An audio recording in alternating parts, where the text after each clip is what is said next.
Passons maintenant au profil pro-religion, anti-science. Nous sommes toujours dans une phase de relativisation. Il est évidemment proscrit de discuter du côté opposé, c'est-à-dire de la science. Ces différentes religions déclarent toutes avoir le même but, la paix dans le monde, etc., en postulant que les pratiques qu'elles prônent fonctionnent,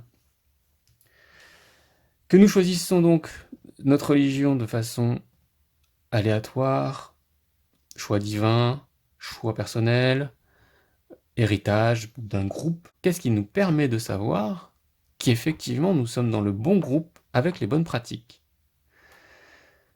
Puisque la question de la fiabilité se joue là, c'est-à-dire que si vous n'êtes pas dans le bon groupe, il faut pouvoir vous en rendre compte. Du coup, le tout commence par le culte, puisque c'est le culte qui amène les pratiques. Et qu'est-ce qui produit le culte?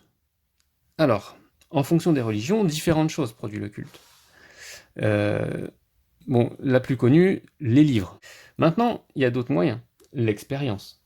Certaines religions prônent les expériences de foi, des expériences de construction personnelle, peu importe la question, et notamment du coup l'athéisme qui pourrait prôner ce genre de choses, mais qui ne le fait pas forcément. C'est dommage. Mais voilà, ça serait la logique athéiste. Et nous avons évidemment l'autorité. Donc ça, c'est les fameux groupes, parents, institutions, qui vous imposent un culte. Donc les livres, nous en avons de plusieurs types. Selon qui l'a écrit, donc il y en a qui pensent que certains livres ont été écrits par Dieu, d'autres par les prophètes, par des personnes éveillées, des initiés, des maîtres, des savants, des héritiers, des témoins, et vous en avez mais qui le font quand même. Voilà, donc c'est pas des commentaires, de commentaires, de commentaires. Bon. Donc tout ça, effectivement, je pense que même une personne profondément donc religieuse et qui est anti-science, on pourra se mettre d'accord sur le fait que selon qui l'a écrit, il y a une hiérarchie. On ne peut pas considérer comme fiable tous les éléments de la même façon. Il y a évidemment une échelle de valeur. Et sachant donc quelle est la raison et les pratiques, il est hyper simple de hiérarchiser ici quels sont les livres les plus importants. À partir de ces livres les plus importants, voir si les pratiques correspondent à ce qui est écrit dans ces livres. Ensuite de ça, il faut que ces livres, vérifiez que si vous en avez un original qui garantit l'authenticité, c'est extrêmement rare. Vous en avez une copie. Et là, attention, parce qu'il y a coquille et coquille. Il peut y avoir des oublis, des paragraphes qui manquent, il peut y avoir des chapitres qui disparaissent, des chapitres qui sont rajoutés, des fautes de frappe, des fautes d'orthographe, des changements de pagination, des changements... En fait, plein d'éléments qui peuvent changer dans votre copie, changement de format. Et ça peut changer des choses. Vous pouvez également avoir une transcription. Qu'est-ce que c'est qu'une transcription? Une transcription, c'est-à-dire que vous avez en fait un recueil dans une langue écrite, et puis vous avez une langue qui va être... et puis le livre va être écrit dans une autre langue. Dans une langue transcrite en disant, bon voilà, ça va être pas traduite, transcrite. On va reprendre les façons de parler de l'époque ou d'une autre époque, comment on lit les choses, et réécrite en fonction de ce qu'on imagine que ça pourrait être en termes de son. Sauf que ça peut également changer des choses, parce que le support écrit n'est pas un support oral. Si vous étiez en train de raconter l'histoire, ça aurait du sens, sauf que un livre n'a pas la même fonction et la même utilisation qu'un discours. On peut rajouter des éléments dans un livre qu'on ne peut pas forcément raconter. Donc la transcription est importante. Et puis ça peut être aussi un livre qui transcrit une tradition orale. Donc vous perdez potentiellement du sens. Et le dernier, qui est quand même la catastrophe, j'ai envie de dire, mais une chose que nous faisons de façon simple, courante de nos jours, la traduction, qui est malheureusement assez catastrophique, dans le sens où si vous n'avez pas les éléments culturels de base, vous le voyez dans les films traduits, etc., vous allez perdre une quantité importante d'informations qui sont associées au sens des termes et des phrases qui ont été utilisées. Et donc, bon, pour peu que la traduction ait été bien faite, et dans le pire des cas, si ça a été mal fait, n'étant pas capable de lire la langue d'origine, comment savez-vous que ce qui est écrit correspond à ce qu'il y avait à l'origine? Vous ne pouvez que faire confiance, et donc à qui vous donnez votre fiabilité. Bon, ça se discute également.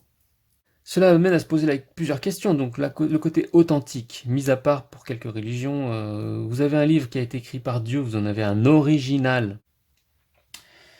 Auquel cas vous savez que c'est authentique. Vous le savez. Donc à partir de ce moment-là, vous pouvez considérer que c'est fiable. Donc ce qui est écrit dedans est fiable. Ça ne veut pas dire que votre culte et vos pratiques correspondent. Ça veut dire que le livre, lui, est fiable.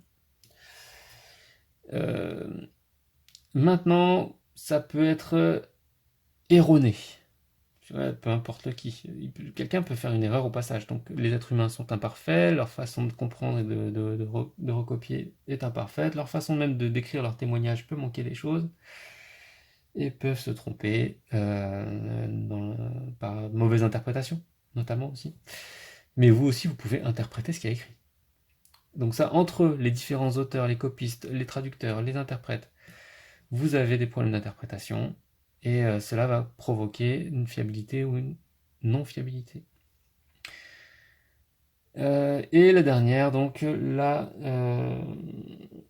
falsification. Il faut savoir que celui qui veut falsifier des documents, il veut avoir accès à l'information réelle. Il veut, mais il ne veut pas que les autres l'aient. Cela implique qu'il va y avoir du vrai dans la falsification et les preuves de falsification au sein des documents falsifiés.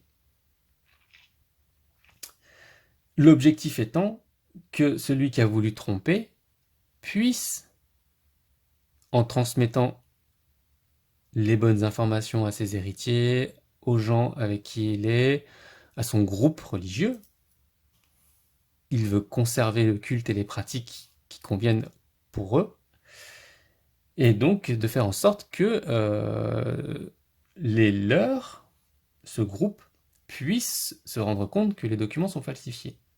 Mais donc, il est également imposé à ces gens-là de garder la version originale.